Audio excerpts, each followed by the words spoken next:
দুই আসন থেকে নির্বাচিত মাননীয় সদস্য জনাব কে এম বাবর। জনাব কে এম বাবর আছেন? যে আপনার সময় 4 মিনিট। ধন্যবাদ আপনাকে। বিসমিল্লাহির রহমানির রহিম। ধন্যবাদ মাননীয় স্পিকার আমাকে এই মহান সংসদে কথা বলার সুযোগ করে দেওয়ার জন্য। সর্বপ্রথম আমি শুকরিয়া আদায় করছি আল্লাহ তাআলার প্রতি। আমি এই মহান সংসদে দাঁড়িয়ে কৃতজ্ঞতা স্বীকার করছি গোপালগঞ্জ 2 আসনের সর্বস্তরের জনগণের প্রতি, বিশেষ করে সনাতনী হিন্দু সম্প্রদায় ভাইদের প্রতি। তারা সমস্ত ভয়ভীতি উপেক্ষা করে ধানের শীষ প্রতীকে ভোট দিয়ে আমাকে নির্বাচিত করেছেন। আমি আজ এখানে দাঁড়িয়ে মহামান্য রাষ্ট্রপতিকে ধন্যবাদ দিচ্ছি, কারণ তিনি কিছু সত্য কথা বলেছেন।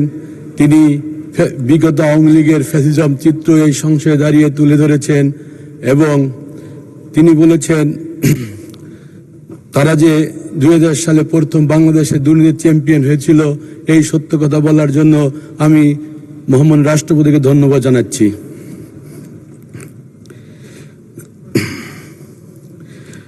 আমি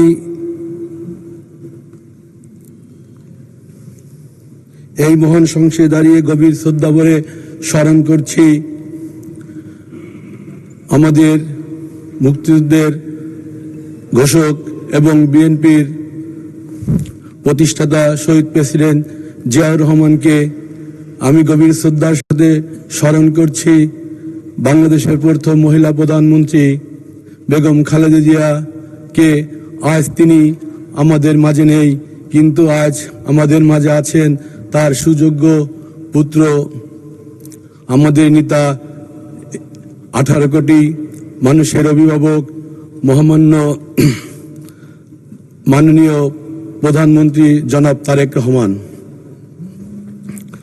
মাননীয় স্পিকার, আপনার মাধ্যমে বলতে যাচ্ছি 12ই ফেব্রুয়ারি নির্বাচনের পর বিএনপি সরকার গঠনের পর আমাদের মাননীয় প্রধানমন্ত্রী যে কাজগুলো করে যাচ্ছেন, তিনি যে কাজগুলো করছেন তাকে সমালোচনা করার মতো কোনো সুযোগ নেই। আমাদের প্রতিপক্ষ, আমাদের বিরোধী দলীয় বন্ধুরা সমালোচনা করতে পারছে না।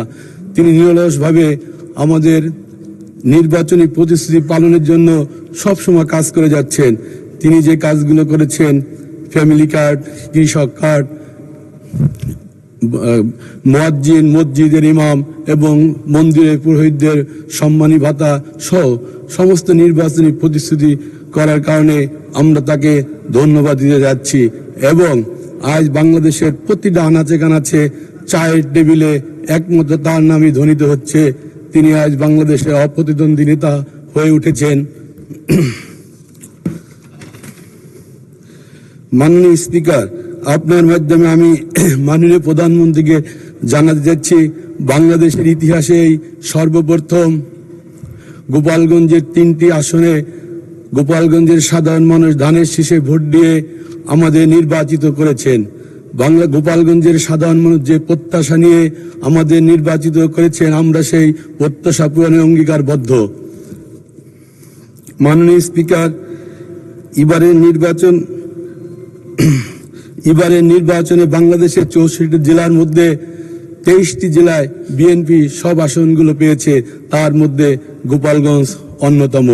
তাই আমি আজ এই সংসদে দাঁড়িয়ে মাননীয় প্রধানমন্ত্রী এবং সমস্ত মন্ত্রী পরিষদের সদস্যবৃন্দ এবং সংসদের সবার কাছে আমার বিনীত প্রার্থনা থাকবে, আজ গোপালগঞ্জের দিকে আপনারা দৃষ্টি দিয়ে যে প্রত্যাশা। জি, আচ্ছা, 1 মিনিট দেওয়া হলো। ধন্যবাদ। তাই আপনারা আমাদের গোপালগঞ্জের প্রতি দৃষ্টিভঙ্গি চেঞ্জ করে গোপালগঞ্জের সাধারণ মানুষের ভাগ্য উন্নয়নের জন্য যা যা করা দরকার আপনারা তা করবেন। মাননীয় স্পিকার, আজ এখানে দাঁড়িয়ে আপনার কাছে আমার একটা প্রার্থনা থাকবে।